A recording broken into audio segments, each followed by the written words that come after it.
যাকাত কি দিবে? যাকাত যাকাত কি দিবে? আল্লাহ পাক রব্বুল আলামিন যাকাতের কয়েকটা খাত বলে দিয়েছেন। ফসলের ক্ষেত্রে আল্লাহ যাকাত শব্দ ব্যবহার না করে ওসর শব্দ ব্যবহার করেছেন। কি ব্যবহার করেছেন? ওসর শব্দ ব্যবহার করেছেন। রব্বুল আলামিন ডাক দিয়ে বলেন, ইয়া আইয়ুহাল্লাযীনা আমানু আনফিকু মিন তাইয়্যিবাতি মা কাসাবতুম ওয়া মিম্মা আখরাজনা লাকুম মিনাল আরদ ولا تيمموا الخبيث منه تنفقون ولستم بآخذيه إلا أن تغمضوا فيه واعلموا أن الله غني حميد। সূরা বাকারা আয়াত নাম্বার 266। কত? কোন সূরা? আপনি যাকাত কি দিবেন? যাকাতের সম্পদ কয়টা? এক নম্বরে ফসল। কি বলেন তো? শস্য ক্ষেত্র, ধান, চাল, গম, যা আসে, জব, এগুলা সব মিলিয়ে ফসল, এটার যাকাত আসে। এরপরে যাকাত আসে হলো আপনার পশু থেকে। কিসে? পশু। এরপরে আসে তৃতীয় নাম্বারে স্বর্ণরূপা। তৃতীয় নাম্বার কি? চতুর্থ নাম্বারে নগদ অর্থ। কি বলেন তো? নগদ অর্থ। পঞ্চম নাম্বারে ব্যবসায়িক পণ্য। কি বলেন তো? তাহলে এক নাম্বার কি? ফসল। দুই নাম্বার গবাদি পশু। তৃতীয় নাম্বার স্বর্ণরূপা। চতুর্থ নাম্বার নগদ অর্থ, সঞ্চিত অর্থ, টাকা। পঞ্চম নাম্বার ব্যবসায়িক পণ্য। এই 5 জিনিসের উপরে যাকাত খরচ হয় এবং যাকাত আসে। এইগুলোর ভিতর থেকে আপনাকে কি করতে হবে? যাকাত দিতে হবে। আমার ভাইরা, এখন আপনি যদি ফসল থেকে যাকাত দেন, আল্লাহ তাআলা সূরা বাকারার 66 নম্বর আয়াতে বলেন, এই আয়াতের ব্যাখ্যায় আছে যে যদি আপনি তেল খরচ করে স্যালো মেশিন দিয়া পানি দিয়ে আপনি যদি শস্য ফসল ফলান, তাহলে সেখানে 20 মণে 1 মণ। কয় মণে? 20 মণে, 10 মণে আধা মণ, 20 মণে 1 মণ। আর যদি বৃষ্টির পানি দ্বারা আপনি যদি ফসল ফলান আর ফসল যদি হয়, তাহলে 10 মণে 1 মণ, 20 মণে 2 মণ। ইসলাম সহজ না কঠিন? জুলুম করছে? আপনি যদি টাকা খরচ করে সেচ মেশিন দিয়ে পানি দিয়ে যদি ফসল ফলান, তাহলে 10 মণে কতটুক? আধা মণ। 20 মণে 1 মণ। আর যদি বৃষ্টির পানি দ্বারা ফসল ফলে, তাহলে তখন কতটুক? 10 মণে 1 মণ। 9 মণ মালিক আপনি, 1 মণ মালিক হলো গরিব। বুঝাইতে পারছি? আমার ভাইরা, তাহলে স্বর্ণের ক্ষেত্রে আমরা কি জানছি? স্বর্ণরূপার দিয়ে যদি আমরা যাকাত দেই, তাহলে 100 টাকায় কত? 2.5 টাকা। মনে থাকবে? এইভাবে হিসাব করে যতটুকু আসে। এখন কথা হলো, কখন দিবেন এই যাকাত? আসলে আমরা তো শুধু রমাদান মাস বেছে নিয়েছি। মূল বিষয়টা হলো, যখন থেকে আপনি সাহেবে নিসাব অর্থাৎ ব্যবসা শুরু করলেন, বা আপনার কাছে সঞ্চিত টাকা, আপনি টাকা গোছানো শুরু করলেন, যে মাস থেকে শুরু করলেন, এখান থেকে 1 বছর অতিক্রম হওয়ার পরে যে মাসেই উপস্থিতি হয়, ওই মাসেই যদি আপনার কাছে 52.5 তোলা রূপা পরিমাণ সম্পদের মালিক আপনি হয়ে যান, তখনই আপনার উপর কি হয়? যাকাত ফরজ হয়। এটা হলো চন্দ্র মাসের সাথে একটা হিসাব করতে হয়। সেটা হতে পারে আপনার রজব মাস, সেটা হতে পারে রবিউল আউয়াল মাস, সেটা হতে পারে মুহররম মাস, কথা ঠিক না? কিন্তু এখন আমরা রমাদান মাসকে কেন জাকাতের জন্য বেছে নিয়েছি? যে ওই যে আমাদের একটা হাদিস জানা আছে যে একটি ফরজ 70টা ফরজের সমান। এখন জাকাত যেহেতু ফরজ ইবাদত, আমি যদি রমাদান মাসে এসে করি তাহলে একটা ফরজের বিনিময়ে আমি কয়টা সওয়াব পাবো? 70টার সওয়াব পাবো। এই ফজিলতের জন্য সকলেই রমজান মাসে এসে কি করে? জাকাত দেয়। তবে উচিত এবং নিয়ম এটাই বাস্তবতা যে আপনি যখনই 1 বছর অতিক্রম হয়েছে, সেটা যে মাসেই হোক না কেন, আপনার উপর যখনই জাকাত ফরজ হয়েছে তখনই আপনি জাকাত আদায় করবেন। এটাই হক, এটাই বাস্তব, এটাই সত্য। কথাটা কি বুঝাইতে পারছি? আমার ভাইরা, সেই কথা রব্বুল আলামিন বলেন, ও হুয়াল্লাযী আনশাআ জান্নাতিন মা'রুশাতিন ওয়া গায়রা মা'রুশাতিন ওয়ান নাখলা ওয়াজ যার'a মুখতালিফান উকুলুহু ওয়াজ যাইতুনা ওয়ার রুম্মানা মুতাশাবিহান ওয়া গায়রা মুতাশাবিহ। সূরা আনআম আয়াত নম্বর 141। কত? আল্লাহ বলেন, যেদিন তোমরা ফসল কাটবে, যেদিন তোমরা ফসল কাটবে, অর্থাৎ ফসল কাটা পরিপূর্ণ হয়ে যাবে, সম্পূর্ণ হবে, সেদিন থেকেই তোমরা ওশর বা জাকাত দাও। অর্থাৎ যেদিন তোমার উপর জাকাত ফরজ হবে সেদিনেই তুমি কি করো? জাকাত দাও। কোন সূরা? কত নম্বর আয়াত? 141। আমার ভাইরা, এইভাবে যদি আমরা জাকাত আদায় করি তাহলে আলহামদুলিল্লাহ গরিব মানুষ আর গরিব থাকবে না, মোটামুটি তাদের ঘরেও কি থাকবে? খাবার থাকবে। এখন জাকাত কি দিব? কথা ঠিক না? শাড়ি কাপড় নাকি একবার নরমালটা যেটা পরা যাবে না, শুধু কাঁথা সেলাই করা যায়, এরকম পণ্য? হ্যাঁ, আল্লাহ পাক রব্বুল আলামিন জাকাতের পণ্য কেমন হবে, দানের পণ্য কেমন হবে সেটাও বলে দিয়েছেন। সুবহানাল্লাহ বলেন। সূরা আলে ইমরান আয়াত নাম্বার 92। কত?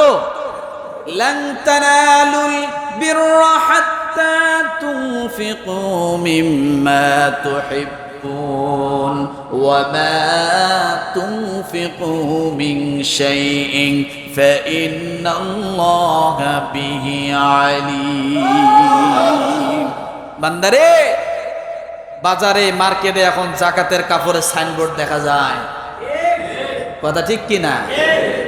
বিয়ের বাড়ির সাইনবোর্ড দেখা যায় না যে এখানে বিয়ের কাপড় পাওয়া যায়? যায়। এক জাকাতের কাপড়ের সাইনবোর্ড আলাদা থাকে আর কাফনের কাপড়ের সাইনবোর্ড আলাদা থাকে, কথা ঠিক কিনা? নাকি ভুল বললাম? ছোট্ট করে লেখা থাকে এখানে কাফনের কাপড় পাওয়া যায়, আর লেখা থাকে এখানে জাকাতের কাপড় পাওয়া যায়। তাহলে বোঝা গেল এটা এই দুই কাপড় ভিন্ন দেশ থেকে আসছে, ভিন্ন গ্রহ থেকে আসছে নাকি? জাকাতের কাপড় আবার আলাদা কি? ওটা কি আলাদা রং, আলাদা ঢং, আলাদা কোনো সুতা? তাহলে তার মানে বোঝা গেল এখানে জাকাতের কাপড় পাওয়া যায়, দোকানে সাইনবোর্ড দেওয়া, মানে বোঝা গেল যে আমাদের দিল ওই রকমই পরিবর্তনশীল। ওটা যেমন ছোট করে ক্ষুদ্র করে বোঝানো হয়েছে, তার মানে বোঝা গেল কুরুচিপূর্ণ মানুষ এরকম আছে যারা ওই সাইনবোর্ড থেকে ওই কাপড় কিনতে যায়, যারা ওই সাইনবোর্ড থেকে ওই কাপড় কিনতে যায়। বোঝা গেল ওই কাপড়টা যেমন কম দামি, ওই লোকটা তার থেকেও নোংরা কম দামি। কে বলেছে আপনাকে 1000 টাকা দিয়ে 4 কাপড় কিনে দিতে? দরকার নাই। আপনি 1000 টাকা দিয়ে একটা গরিব বিবাহিতা মেয়ে যখন বিবাহ হয়, আপনি 1000 টাকা দিয়ে তাকে একটা ভালো দামি শাড়ি কিনে দেন, 1000 দিয়েই কিনে দেন। কারণ ওই 4 কাপড় দিয়ে খেতা সেলাই করবে, আর ওই 1000 টাকার একটা কাপড় দিয়েছে স্বামীর বাড়িতে পরে যাবে।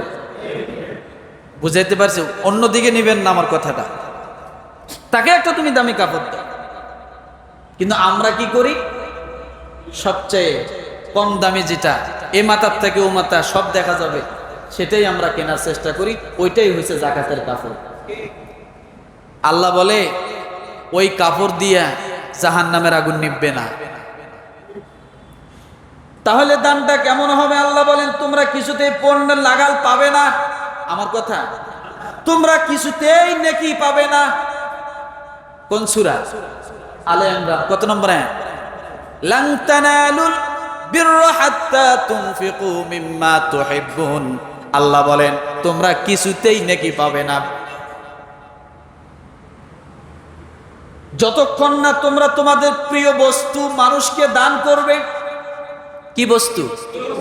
কি বস্তু? প্রিয় বস্তু।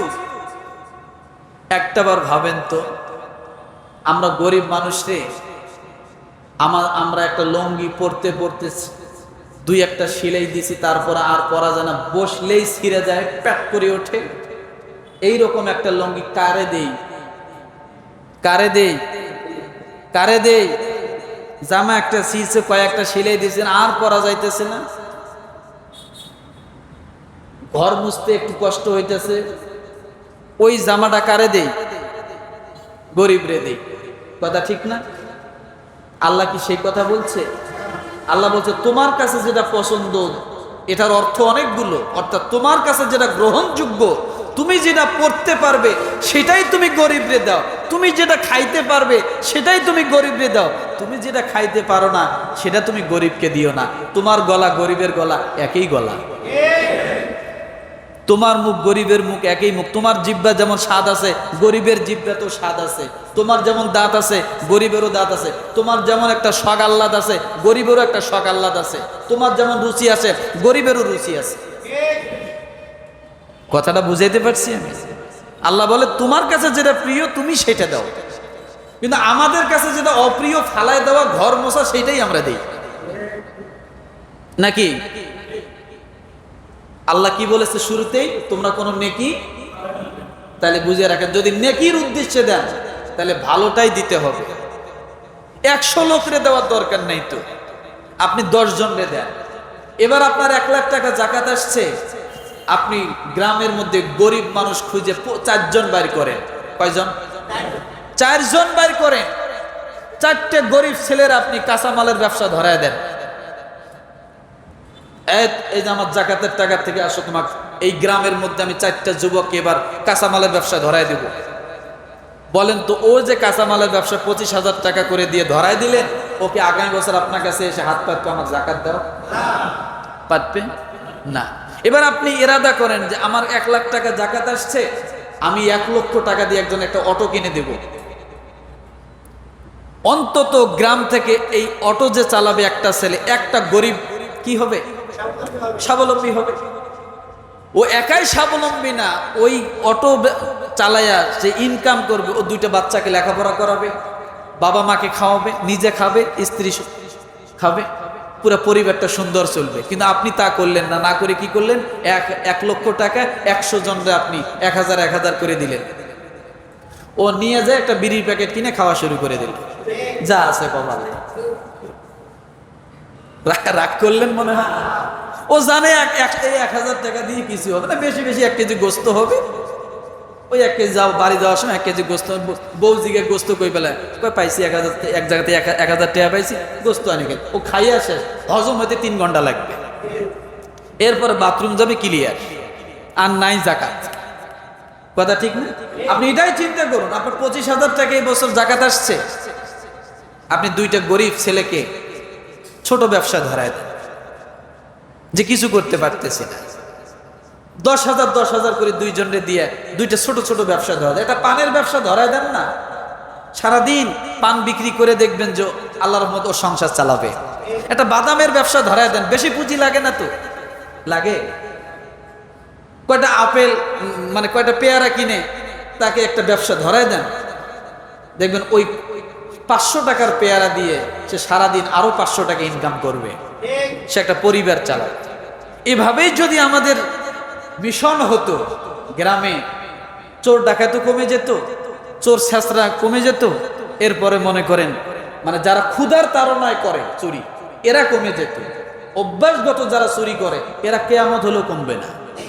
ওরা চিন্তা করে কেয়ামতের দিনও কোনোভাবে কিছু করা যায় কিনা। কথা বুঝেন না? রাগ করলেন? সব বুঝলাম, এখন দিবেন কাদেরকে? 8 শ্রেণীর লোককে। কয় শ্রেণী? কথা বলেন। এটাও আল্লাহ তাআলা কোরআনুল কারিমে বলে দিছে। 2-4 মিনিট একটু বেশি হলে কষ্ট হবে নাকি? হ্যাঁ, শেষ করে দিচ্ছি। আল্লাহ পাক রব্বুল আলামিন বলেন, এবার যাকাত কাকে দিবেন দেখেন। রব্বুল আলামিন 5 নম্বর অধ্যায় বলেন, ইন্নামাস সাদাকাতু লিল ফুকারাই ওয়াল মাসাকিন ওয়াল আমিলিনা আলাইহা ওয়াল মুআল্লাফাতি কুলুবুহুম ওয়া ফির রিকাব ওয়াল গারিমিনা ওয়া ফি সাবিলিল্লাহি ওয়া ইবনিস সাবিল ফরিদাতাম মিনাল্লাহ ওয়াল্লাহু আলিমুন হাকীম। এবার ভালো করে বোঝেন, এই যাকাতের টাকা তো এখন মালিক হইছেন কি? যাকাত দেওয়ার মতো আছেন কি এখানে? এখন কাদেরকে দিবেন? জায়গা বে জায়গায় দিলে আবার হবে না। একজন খালি হাত পাতলেন আর দিলেন হবে না, বুঝতে হবে এটা ফরজ ইবাদত। ফরজ ইবাদত যেমন যেখানে সেখানে পড়লেই হয় না, বিশেষ কিছু জায়গায় পড়লে বিশেষ কিছু গুরুত্ব বেশি হয়। মসজিদে জামাতের সাথে পড়লে যেমন 25 রাকাতের সব 1 রাকাতে হয়, ঠিক যাকাতটা যেমন ফরজ, জায়গা মতো যদি আপনি দেন ওই রকম 25 বার যাকাত দেওয়ার মতোই সওয়াব হবে। সেটার একটা বিধান আছে, আছে কি নাই? হুকুমটা যেমন বড়, যাকে দিবেন ওর গুরুত্বটাও ওই রকম হইতে হবে। কথাটা কি বুঝাইতে পারছি? কয়টা খান? কয়টা? সূরা তাওবা আয়াত নাম্বার 60। কত? রব্বুল আলামিন বলেন, ইন্নামাস সাদাকাতু লিল ফুকারা, যারা ফকির, যারা কি অসহায়। কি বলেন তো? অসহায়। হয়তো বাড়ি ঘর আছে কিন্তু ইনকামের কোনো সোর্স আছে না? ঘর বাড়ি আছে কিন্তু কি নাই? ইনকামের সোর্স নাই। এদেরকে আল্লাহ তাআলা সর্বপ্রথম দিতে বললেন ফকির যারা, অভাবী যারা। দ্বিতীয় নম্বরে আল্লাহ বললেন ওয়াল মাসাকিন, যারা নিঃস্ব। কি বলেন? জোরে বলেন, জোরে। যার ঘরও নাই, বাড়ি নাই, প্ল্যাটফর্মে থাকে। কোথায় থাকে? রাস্তার জায়গায়, সরকারি জায়গায়, খাস জায়গায় বিভিন্ন ভাবে কষ্ট করে থাকে। নদী ভেঙে নিয়ে গেছে, নদীর বাঁধের মধ্যে পলিথিন দিয়া কোন রকম মোড়ায় আছে, স্টেশনের প্ল্যাটফর্মে আছে, রাস্তার সাইডে আছে, জায়গা নাই, বাড়ি নাই। আল্লাহ বলেন এই অসহায় নিঃস্ব মানুষগুলোকে তোমরা যাকাত দিয়া দাও। কয় শ্রেণী পেলাম? ঘর বাড়ি আছে কিন্তু ইনকামের কি নাই? সোর্স নাই। দ্বিতীয় নাম্বার কারে পাইলাম? ঘরও নাই, বাড়িও নাই, ইনকামেরও কোনো সোর্স নাই। তোমরা তাদেরকে দাও। ওয়াল মাসাকিন, নিঃস্ব। একটা হলো অসহায় আর একটা হলো নিঃস্ব। রব্বুল আলামিন তৃতীয় নাম্বার ওয়াল আমিলিনা আলাইহা, এবং সেই সকল কর্মচারীদের জন্য তাদেরকে তোমরা যাকাত দাও যারা যাকাত বন্টনের কাজের মধ্যে নিয়োজিত, তাদেরকেও তোমরা আগে যাকাত দাও। সুবহানাল্লাহ বলেন। কি বলেন? জোরে বলেন। এখানে একবারে ধনী গরিব অনেক টাকা বেতন পায় এরকম কোনো ব্যাখ্যা করা হয় নাই। ওয়াল আমিলিনা আলাইহা, যারা যাকাত বন্টনের কাজে কি নিয়োজিত, তোমরা তাদেরকেও যাকাতের টাকা কি করো। কেন ভাই? এখানে অর্থের সাথে সম্পর্ক। আপনি যখন তাকে 5 লাখ টাকা তার হাতে 5টা বান্ডিল দিয়ে বললেন যে তুমি গ্রামে গ্রামে গরিব মানুষ দেখে যাকাতগুলো দিও, তো তখন সে চিন্তা করবে এখান থেকে আমি 1 লাখ টাকার একটা বান্ডিল যদি রেখে দিই তাহলে ঈদটা আমার ভালোই কাটবে। আগে কে নিবে? গরিবরে দিবে না আগে নিজে নিবে? আগে নিজে নিবে না গরিবরে দিবে? নিজে নিবে। এটা কি বৈধ পন্থায় নিল না অবৈধ পন্থায়?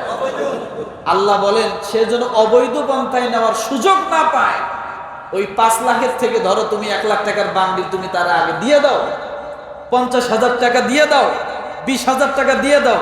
এই যে তুমি যে এই যাকাত দেওয়ার কাজটা করবা, পরিশ্রম করবা, আমি তোমাকে 20,000 টাকা দিলাম।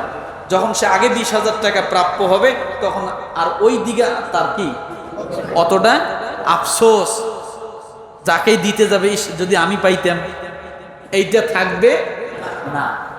এই জন্য আল্লাহ বলেন যারা যাকাত দেওয়ার কাজে নিয়োজিত তোমরা তাদেরকেও যাকাতের কিছু অংশ দিয়ে দাও, যাতে ওই টাকার প্রতি কি না করে, লোভ না করে। দেখছেন আল্লাহর বিচার কিভাবে। আমার ভাইরা, চতুর্থ নাম্বার, ওয়াল মুআল্লাফাতি কুলুবুহুম, যাদের মন জয় করার উদ্দেশ্যে, এখানে বলা হয়েছে মন জয় করার উদ্দেশ্যে বলতে যদি দেখেন একটা হিন্দু পরিবার, একটা অমুসলিম পরিবার খুব কষ্টে দিনাতিপাত করতেছে, যদি আপনার কাছে মনে হয় তাকে যদি আমি সহযোগিতা করি তাইলে হয়তো ইসলামের সৌন্দর্য দেখে সে ইসলাম গ্রহণ করবে। যদি ইসলামের সৌন্দর্য প্রকাশ করার উদ্দেশ্যে যদি আপনি তাকে যাকাতের থেকে টাকা দেন, আল্লাহ বলেন এমন অমুসলিম যদি হয় তাকেও দেওয়া যায়। অনেকেই একবারে কঠোর ভাবে বলে না দেওয়া যাবে না, বলে না, এটা যদি এই উদ্দেশ্যে হয় যে আমার যাকাতের এই টাকা দিয়ে আমার পাশের গরিব হিন্দু মানুষটা, অমুসলিমটা, বৌদ্ধটা সে উপকার হবে আর এই সৌন্দর্য দেখে সে ইসলামের দিকে আকৃষ্ট হবে, তো এটা তো হলো একটা ফরজ আমলের দ্বারা তাকে আর একটা দাওয়াত দেওয়া। আর সবচাইতে উত্তম পন্থা হলো যদি কেউ নবমুসলিম হয়, কি হয়, এটাই হলো ওয়াল মুআল্লাফাতি কুলুবুহুমের মূল বিষয়। যদি কেউ নবমুসলিম হয় তাকে তোমার যাকাতের টাকা থেকে দিয়ে তাকে তুমি স্বাবলম্বী করো, যাতে সে অতীত যে সম্পদ রেখে আসছে এটার প্রতি যেন তার কোনো আফসোস না থাকে যে আমি কেন মুসলমান হলাম, সে তো কিছুই পাইলাম না। ওয়াল মুআল্লাফাতি কুলুবুহুম, মনতুষ্টি করার জন্য, সৌন্দর্য, ইসলামের সৌন্দর্যকে বৃদ্ধি করার জন্য তোমরা এটা করতে পারো। তাহলে এক পালে নবমুসলিম, দ্বিতীয় কি অমুসলিম, যে তোমার এই সৌন্দর্য, যাকাতের এই বন্টনের সৌন্দর্যটা আল্লাহর তরফ থেকে যেভাবে দেওয়া হয়েছে এটা দেখে যেন সে কি করে, ইসলামের দিকে ধাবিত হয়। আমার ভাইরা, পঞ্চম নম্বর, ওয়াফির রিকাব, দাস মুক্তির জন্য। কিসের জন্য? দাস মুক্তির জন্য। এখন বলেন দাস প্রথা কি আছে? দাস প্রথা নাই, কিন্তু আছে হলো একটা বিষয়। এই দাসের থেকে আপনি একটা বিষয় নিতে পারেন। একজন গরিব মানুষ অভাবের মধ্যে পড়ে গিয়েছিল, কিন্তু বড় লোকের কাছে 50,000 টাকা চেয়েছে মেয়েটা বিয়ে দিবে, অথবা কোনো একটা কাজ করার জন্য একটা বড় লোকের কাছে গিয়েছে, আমাকে 20,000 টাকা দেন, আমি একটা বিপদে পড়েছি। কিন্তু বড় লোকটা গরিবকে টাকা দিচ্ছে না। কেন দিচ্ছে না? জামিনদার নাই। কি নাই? জামিনদার নাই। এখন আপনার একটা কথায় যদি বড় লোক গরিবটাকে টাকা দেয়, আপনি চিন্তা করলেন তাহলে আমি একটু জামিনদার হই। এমন হয় কি হয় না? যা বলে ভাই গরিবটারে আপনি টাকা দেন, ও যদি না দেয় আমি দিব। অনেক সময় এরকম ভাবে বলে কি বলে না? এখন গরিবটারে 10,000 টাকা দেওয়ার পরে সে কিছুদিন এখানে থাকার পরে এলাকা ছেড়ে চলে গেছে। এখন টাকা কে দিবে? যে জামিনদার হয়েছে, কিন্তু জামিনদারের দেওয়ার ক্ষমতা নাই, সেও গরিব, সেও কি। এমন যদি সিচুয়েশন হয় যার কাছ থেকে নিয়েছে সে আর ছাড়তেছে না, তাকে বিপদে ফেলাইছে, ঘরে আটকাইছে, টাকা দিয়ে বাইর হন, আপনার যে ওই মুহূর্তে জাকাতের কিছু টাকা থাকে তাহলে আপনি জাকাতের টাকা দিয়ে লোকটাকে উদ্ধার করে দেন। ইসলামের সৌন্দর্য, ইসলামের কি এটাই সৌন্দর্য। একটা লোক বিপদে পড়ছে, তোমার জাকাতের টাকা আছে, এখান থেকে দিয়ে লোকটাকে উদ্ধার করো, উল্টে যার তার ঘাড়ে পাড়া ধরিও। আমার বাইরে 6 নম্বর, ওয়াল গারিমিন, ঋণগ্রস্ত। ঋণ পরিশোধের জন্য যদি আপনার কাছে জাকাতের টাকা থাকে, একটা গরিব মানুষ ঋণ করে একটা ঘর দিয়েছে আর ঋণ পরিশোধ করতে পারে না, মেয়েটা বিয়ে দেওয়ার সময় ঋণ করেছিল, এখন আর ওই গরিবটা ঋণ পরিশোধ করতে পারতেছে না, আপনি ওই গরিব মেয়েটা বিয়ে দেওয়ার সময় ঋণ হয়েছিল তার ঋণকে পরিশোধ করে দাও। আমরা এটা করি না, জাকাত দেই না, কিন্তু 2 লাখ টাকা খরচ করে উমরা যায় প্রতি বছর বছর। আল্লাহ ঠেঙ্গি দিবে। ফরজ জাকাত না দিয়ে উমরায় যাও, বাটপারি করার জায়গা পাও না। তোমার মতো চিডারের হজ আল্লাহ কবুল করবে না। তোমার বাড়ির পাশে একটা গরিব মেয়ে, টাকার অভাবে গরিব মানুষটা তার মেয়েটাকে বিয়ে দিতে পারতেছে না, তোমার ওইদিকে 10,000 টাকা হাত বাড়ায় না, তুমি 2 লাখ টাকা খরচ করে উমরায় যাইতেছো, আল্লাহ টাইনাকে নামাইতেছো কাবার থেকে। আল্লাহ তো সহজ না। রাগ করলেন নাকি? রাগ করলেন? রাগ করলে করার কিছু নাই, এটাই বাস্তবতা। আপনি জাকাত দেন না, উমরায় যান। যারা ঘন ঘন উমরায় যায় জিজ্ঞাসা করেন, আমি কসম করে বলছি এখান থেকে, সঠিকভাবে জাকাত আদায় করে নাকি দেখেন তো। জিজ্ঞাসা করেন, হাজী সাহেব উমরায় যাচ্ছেন বছর বছর, বলে হ্যাঁ। জাকাত এই বছর কয় টাকা দিচ্ছেন? মাথা নিচু হয়ে যাইবে। মাথা কি হবে? নিচু হয়ে যাইবে। রাগ করবেন না। আল্লাহ দিতে বলছে কোনটা, দিলেন কোনটা। আবেগের নাম ইবাদত না, বিবেকের নাম ইবাদত। আবেগের নাম, বিবেকের নাম। বিবেক করে করবেন সেটা ইবাদত, আর আবেগ করে করবেন এটা শয়তানের কাজ। ওটা যদি মক্কাতেও যাইও হয় লাভ নাই। মনে করেন এখন রোজা, মাগরিবের সময় ইফতার করতে হবে, কেউ যদি আবেগের চোটে আমি ইশার পর ইফতারি করব, কি কেউ যদি বলে আমি ঈশার নামাজ পড়ে ইফতারি করবো অথবা তারাবি পড়ে তারপরে বাসা দিয়ে একবারে খাবো, হবে? ওটা আবেগে না, এটা শয়তানের কাজ। শয়তান ওখানে বাড়াই দিছে। রাগ করতেছেন নাকি আমার ভাইরা?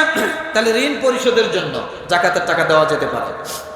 7 নম্বর, ওয়াফি সাবিলিল্লাহ, আল্লাহর পথে জাকাতের টাকা ব্যয় করা যায়।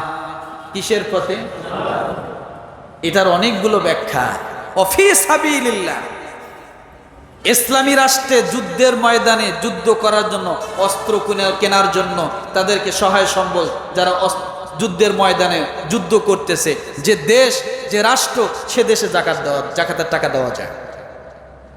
তারা সর্বনিয়ত সব সময় কি যুদ্ধের প্রস্তুতিতে আছে। এক, কেউ বই লেখে, তার বই প্রকাশের জন্য সহযোগিতা করা। কেউ ইসলাম প্রচার করে, দিন প্রচার করে, তার প্রচারে সহযোগিতার জন্য আপনার জাকাতের টাকা দিতে পারে।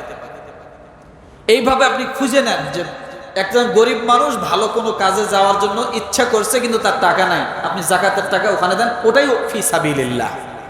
ওটাই কি? ওটাই কি? যে কাজ আল্লাহর উদ্দেশ্যে করা হয় সেই কাজে আপনি জাকাতের টাকা দিতে পারেন। যদি সে গরিব হয়, ওই গরিব মানুষটাকে আপনি দিতে পারেন। ওটাই ফি সাবিলিল্লাহ। 8 নম্বর, ওয়াবনিস সাবিল। 8 নম্বর কি? শেষ। 8 নম্বর হলো অবনিস সাবিল, গরিব মুসাফির। গরিব কি? জোরে বলে। গরিব মুসাফির। এই গরিব মুসাফিরকে আপনি আপনার জাকাতের টাকা থেকে কি দিতে পারেন। এখন মনে করেন আপনার বাসা ঢাকা, গাজীপুর, আপনি চট্টগ্রাম গেছেন, এর ভিতরে আপনার পকেট মারে সব নিয়ে গেছে, কিন্তু আপনি এখন বাসায় যোগাযোগ করবেন এরকম পরিস্থিতি নাই। এখন ওই জায়গার থেকে আপনি ফিরে আসবেন, পারতেছেন না। তখন যদি কেউ আপনাকে জাকাতের টাকা দেয় বা এরকম কারো কাছে যদি জাকাতের টাকা থাকে, ওই ব্যক্তি এই গাজীপুরে যত বড় লোকই হোক না কেন, সে ওখানে যাওয়ার পরে বিপদে পড়ার কেন, সে মুসাফির, আর মুসাফির হওয়ার কারণে তার জন্য জাকাতের টাকা খাওয়া জায়েজ হয়ে গেছে। তাকে আপনি গাড়ি ভাড়া দিয়ে সুন্দর মতো হোটেলে খাওয়াইয়া বাড়ি পাঠায় দেন, আপনার জাকাতের টাকার থেকে এটা করে দিতে পারবেন। বুঝাইতে পারছি? এখন কথা হলো, এই জাকাতের টাকা একটু সময় বেশি যাচ্ছে, রাগ করতেছেন নাকি? আপনাদের সারা বছরে তো অফিস খোলা থাকে, আমি কি করব? এগুলো যদি না বলি জানবেন কেন, অর্ধেক বলে যাবো গা। সারা বছরে অফিস খোলা থাকে, শুক্রবার আসলে আরো বেশি অফিস খোলা রাখেন আপনারা। পাইছেন নাকি? এখন কথা হলো, এই জাকাতের টাকা সবসময় চেষ্টা করবেন নিকটতম আত্মীয়কে দেওয়ার জন্য। কাকে দেওয়ার জন্য? নিকটতম আত্মীয়কে দেওয়ার জন্য। দেওয়া যাবে না কাদেরকে আর দেওয়া যাবে কাদেরকে? আপনি একজন ব্যক্তি, আপনার উপরে যাকাত ফরজ হয়েছে, ভালো করে বোঝেন, আমার দিক তাকান। আপনি একজন ব্যক্তি, আপনার উপরে যাকাত কি হয়েছে? ফরজ হয়েছে। আপনি যাদের থেকে আসছেন তাদেরকে যাকাত দেওয়া যাবে না। আপনার থেকে যারা আসছে তাদেরকেও যাকাত দেওয়া, বোঝেন, আপনি যাদের থেকে আসছেন তাদেরকে যাকাতের টাকা দেওয়া, অর্থাৎ আপনার বাবা, আপনার মা, আপনার দাদা, আপনার দাদি, এই রকম আপনার উপরে যারা আছে, আপনি যাদের হইয়া আসছেন তাদেরকে কি করা যাবে না। আর আপনার থেকে যারা আসছে তাদেরকে যাকাত দেওয়া। আপনার থেকে কারা আসছে? আপনার সন্তান আসে নাই, আপনার মেয়ে, আপনার ছেলে, আপনার নাতিপুতি, এদেরকে কি করা যাবে না। আপনার নিজের ঘনিষ্ঠ থেকে যারা আসছে তাদেরকে দেওয়া। তাহলে আপনি যাদের থেকে আসছেন তাদেরকে, আপনার থেকে যারা আসছে তাদেরকে। এখন ডাইন, এই যে আমার হাত দেখেন, ডাইনে বামে সামনে পিছনে এই সাইড যারা আছে এদেরকে যাকাত দিবেন। এদেরকে, ডাইনে কে? চাচা, ফুফু, খালা, মামা আছে না, ভাই, বোন, এদেরকে আপনি যাকাত দিবেন। এরা আপনার সব কি? ডাইন বাম। কিন্তু আপনি যাদের থেকে হয়েছেন তাদেরকে না, আর আপনার থেকে যারা হয়েছে তাদেরকে না। আপনার চতুর্দিকে যারা আছে, খালা প্রাপ্য, ফুফু প্রাপ্য, চাচা প্রাপ্য, ভাই প্রাপ্য, বোন প্রাপ্য। বুঝাইতে পারছি? এইভাবে ক্লিয়ার যাকাত। আরো কিছু বোঝার আছে? ইনশাআল্লাহ আল্লাহ তাআলা আমাদেরকে সকলকে সঠিকভাবে যাকাতগুলো আদায় করার তৌফিক দান করুক। আমিন। ওয়া আখির দাওয়ানা আলহামদুলিল্লাহি রাব্বিল আলামিন।